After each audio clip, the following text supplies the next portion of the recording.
los grupos de riesgo, se ha dicho, no deberían empezar a laborar todavía. Eso lo ha dicho el propio Ejecutivo.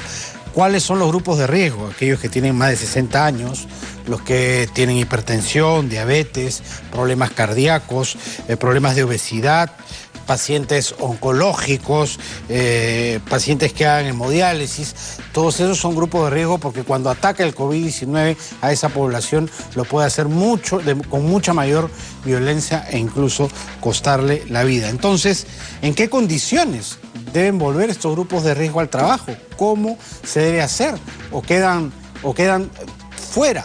Son todas esas preguntas las que se las vamos a trasladar a Juan Carlos Palomino, que es profesor de SAN y está esta tarde con nosotros. Juan, ¿qué tal? Buenas tardes. Muchas gracias por la invitación y buenas tardes también a tus televidentes. Juan Carlos, ¿es optativo el tema de bajo propio riesgo se pueda regresar al trabajo si uno pertenece a estos grupos de riesgo o está prohibido? ¿Bajo qué condiciones se va a dar ese reingreso a las actividades laborales para estos grupos de riesgo que, pese a tener estos problemas, también necesitan el sustento? Sí, claro. Acá es importante aclarar algunos puntos. El primer punto es que el ser de grupo de riesgo se da básicamente por tener cierta enfermedad o cierta condición, y esto no va a cambiar en el tiempo, a pesar que la norma que ha salido hace poco ha flexibilizado un poco más el tema. ¿A qué me explico? Tú mencionaste, las personas no deben ser consideradas en el trabajo porque son de grupo de riesgo a partir de 60 años. Bueno, la norma salió, una norma actualizó esto, ahora es a partir de 65 años. El tema de la obesidad tiene que ser a partir de obeso, es decir, de índice de masa corporal a partir de 30. La norma salió, flexibilizó un poco, ahora a partir de 40.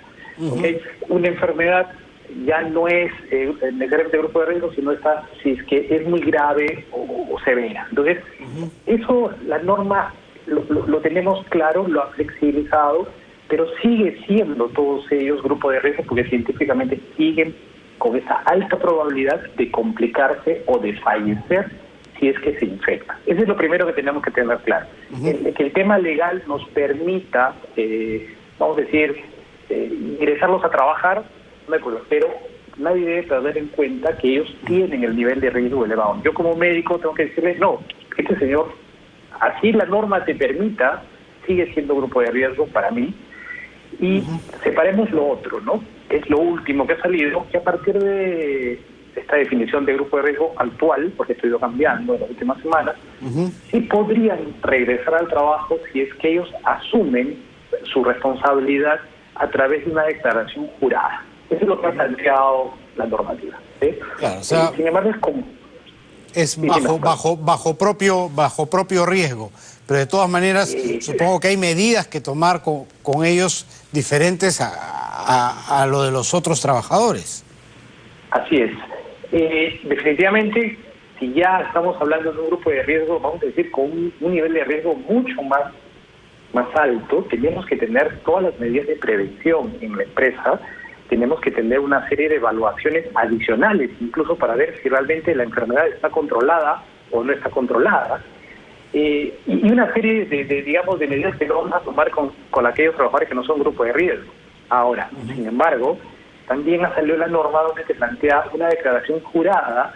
Sin embargo, la declaración jurada es un poco compleja porque te dice, la declaración jurada, de alguna manera, se me ha informado que mi nivel de riesgo no aumenta.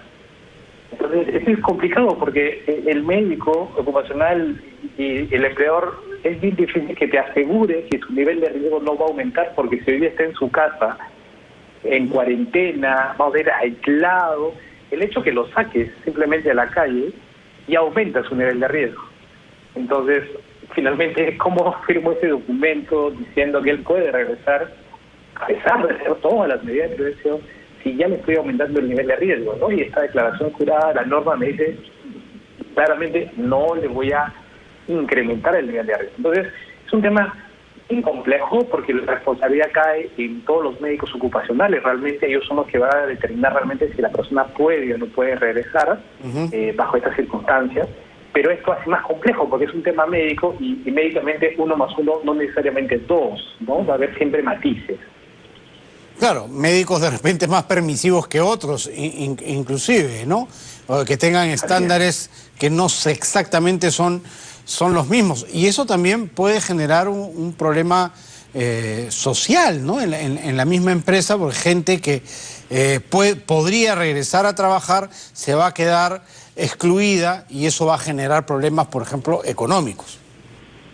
Así es, por supuesto. El gran problema va a ser que este grupo de trabajadores, que muchas veces tienen mucho expertise, mucha experiencia por los años y por entrenamiento, no vamos a poder contar con ellos porque muchas veces los médicos van a decir, pero ¿cómo yo voy a evidenciar que esa persona no aumente el nivel de riesgo? Sobre todo pensando que en el futuro, si se contagia, podría ir a un tema mucho más grave. Va a decir, bueno, yo no voy a hacerme responsable de eso. Mejor prefiero no darle el pase, y eso va a complicar al trabajador. Entonces, yo creo que ahí tiene que afinarse un poco. Yo no creo que sea responsabilidad de alguien, sino es una condición que tiene que controlarse con una serie de medidas y adicionalmente la voluntad del trabajador, ¿no? Porque si no, esto no es quién es el responsable y quién no. Esto es imposible saber. Ahora, ¿quita totalmente la responsabilidad de la empresa la firma de la declaración jurada de parte del trabajador? No, definitivamente que no. Muchos amigos abogados comentaban este tema y me decían incluso la responsabilidad penal es permanece, porque una vez que se contagie puede agravarse y puede fallecer, y eso nadie lo va a quitar, independientemente de que el trabajador con una declaración jurada, entre comillas, asuma su responsabilidad. Entonces, eso no... Claro, eso complica las cosas, ¿no? Así es. ¿Qué empresa va a querer meterse en un problema como ese? Así es, sobre todo sabiendo de que hoy día la transmisión en la comunidad es tan alta que tú no vas a saber realmente si se infectó dentro de tu centro laboral o se infectó fuera.